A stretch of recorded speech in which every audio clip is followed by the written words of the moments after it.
জল বসিয়ে দিয়েছি। এখন দিয়ে দেবো এর মধ্যে তেল, দিয়ে দিব লবণ। একটু গরম হয়ে গেলে দিয়ে দিব পাস্তা।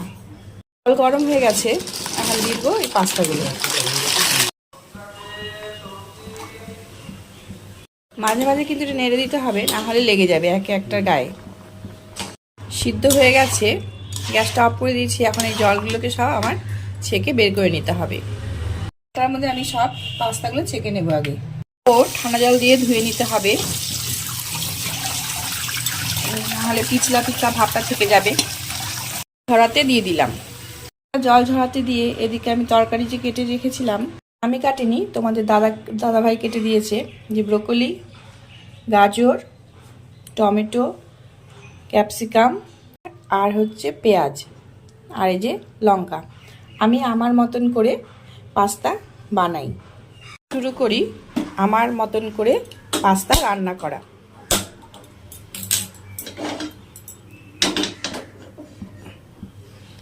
এই যে বড় একটা কড়াই বসিয়ে দিলাম, গরম হয়ে গেছে, দিয়ে দিব তেল। রিফাইন অয়েল দিয়ে বানাবো আমি। ভাজতে হবে, যার জন্য তেল তো একটু বেশি লাগবেই। হ্যাঁ, হয়ে যাবে তেলে। এবার তেলটা গরম হলে আমি একে একে সব ভেজিটেবলগুলো দিয়ে দেবো।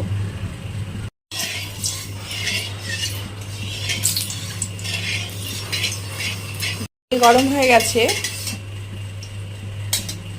দিয়ে দেবো একটা শুকনো লঙ্কা।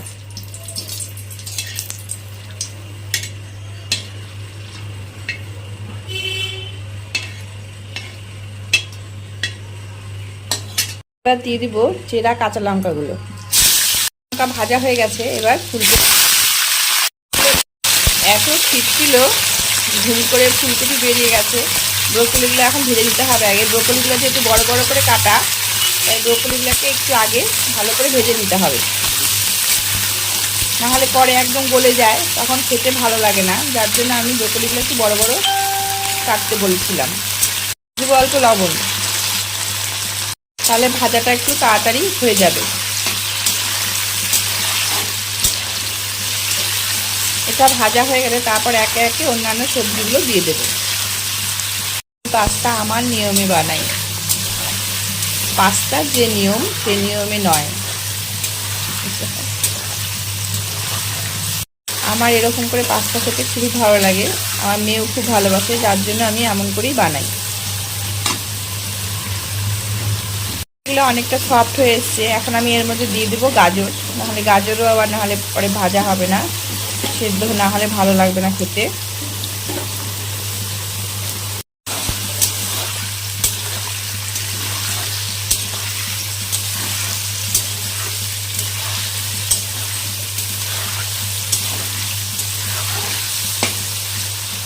এবার দিয়ে দেবো পেঁয়াজ। এখন একবারে আমি বেশি করে লবণটা দিয়ে দেবো, যতক্ষণই লাগবে স্বাদ অনুসারে লবণ। দেবো টমেটো, কেন আমার মেয়ের আবার টমেটো খেতে ভালো লাগে না, ওই জন্য টমেটোগুলো গলে গেলে অত বুঝতে পারবে না, কিন্তু টমেটো দিলে টেস্টটা বাড়ে, যার জন্য টমেটো দেবো। এখন ভালো মতো এগুলো ভাজা হবে। এগুলো যখন আবার হাফ হয়ে যাবে, তখন আমি ক্যাপসিকামগুলো দিয়ে দেবো।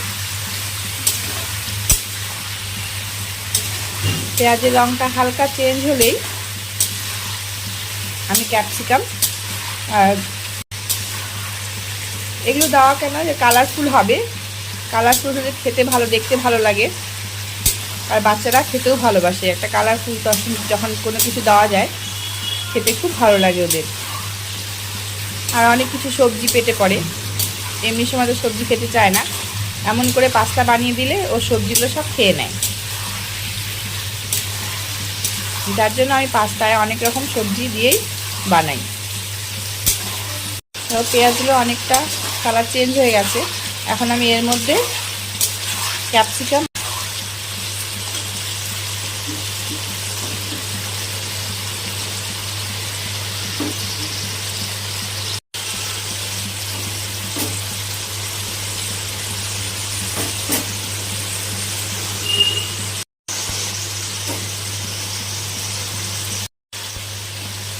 দেখো, আরও বেশি কালারফুল লাগবে, আরও সুন্দর লাগবে দেখতে।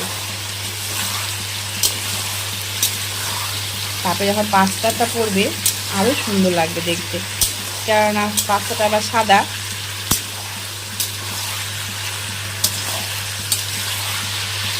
এখন এটাকে ভালো মতো আগে আমাকে রান্না করতে হবে, যেন সব কিছু সেদ্ধ হয়ে যায়, সব ভাজা হয়ে যায়, কারণ পাস্তা তো সেদ্ধ করা, তাই এগুলো ভালো মতো যেন সেদ্ধ হয়ে যায়। তারপরে সেদ্ধ হয়ে গেলে আমি এর মধ্যে পাস্তা আর যত মশলা আছে মশলাগুলো দিতে থাকবো। আমি আর আমার মেয়ে এই তরকারিটা এমনিও খেতে খুব ভালোবাসি, খালি এর মধ্যে একটু ডিম ফাটিয়ে দিতে হবে আর এরকম সময় একটু ম্যাগি মশলা দিয়ে নিলে এই তরকারিটা খেতে কিন্তু খুব ভালো লাগে। তো আজকে আর সেই তরকারিটা করবো না, ওটার মধ্যে আমি আবার কিছু ফোড়ন দিয়ে থাকি। এটার মধ্যে যেমন ফোড়নটা দিইনি, ওটা তখন তরকারিগুলো দেওয়ার আগে ওটার মধ্যে তখন ফোড়ন দিতে হয় কিছু। হয়ে গেছে, এখন আমি এর মধ্যে দিয়ে দিব পাস্তা।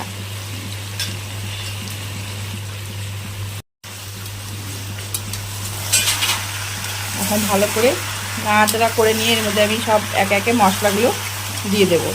আঁচটা কমিয়ে নেব, নাহলে পাস্তা লেগে যাবে আবার।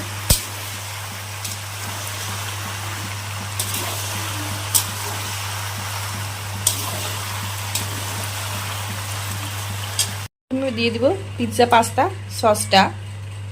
এবার দিয়ে দিব টমেটো সস,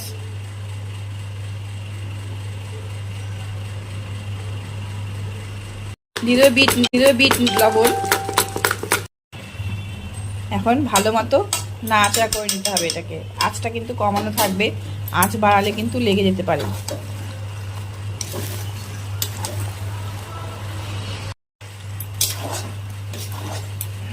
এখন কালারটা বুঝে নিয়ে তারপরে সসটা লাগবে কি লাগবে না তো টেস্টটা দেখে দিতে হবে। ভালো মতো আগে নাড়াচাড়া করে নিই, যেন এক হাতে নাড়াচাড়া করতে খুব অসুবিধা হচ্ছে। পিৎজা সসটা আর একটু লাগবে, আর একটু দিয়ে নিতে হবে। তারপর একটু বাড়িয়ে নাড়াচাড়া করে তারপরে আবার কিছু জিনিস দিয়ে তারপরে নামিয়ে নেব। অল্প দিয়ে দেবো মেয়োনিজ। মেয়োনিজ দিলে টেস্টটা আরও বেড়ে যায়। এটা কিন্তু একদম আমার পদ্ধতিতে, আমি জানি না কে এমন করে করো, তোমরা কিছু এরকম করে থাকো তাহলে আমাকে জানিও। আমি এরকম করে খেতে ভালোবাসি। হয়ে গেছে পাস্তা রান্না। এখন আমি আরেকটু কিছু জিনিস দিয়ে দেবো, দিলে পারে একদম পাস্তা কমপ্লিট। এখন আঁচটা একদম কমিয়ে রাখবো। দিয়ে দিব অরিগানো, দিব চিলি ফ্লেক্স, পেপার, গোলমরিচের গুঁড়ো। যদি কেউ ঝাল কম খেয়ে থাকে তাই তাকে চিলি ফ্লেক্সটা না দিলেও হবে। এখন এটা নাড়াচাড়া করে আমি নামিয়ে নেব। পাস্তা রান্না হয়ে গেছে, এখন আমি গ্যাস একদম অফ করে দেব আর দিয়ে দেবো বাটার। পরিমাণটা বেশি, তাই বাটারের পরিমাণটাও বেশি দিতে হবে। পড়ছে না, হ্যাঁ পড়ে গেল, আর একটু লাগবে। এখন ভালো মতো মিশিয়ে নিতে হবে,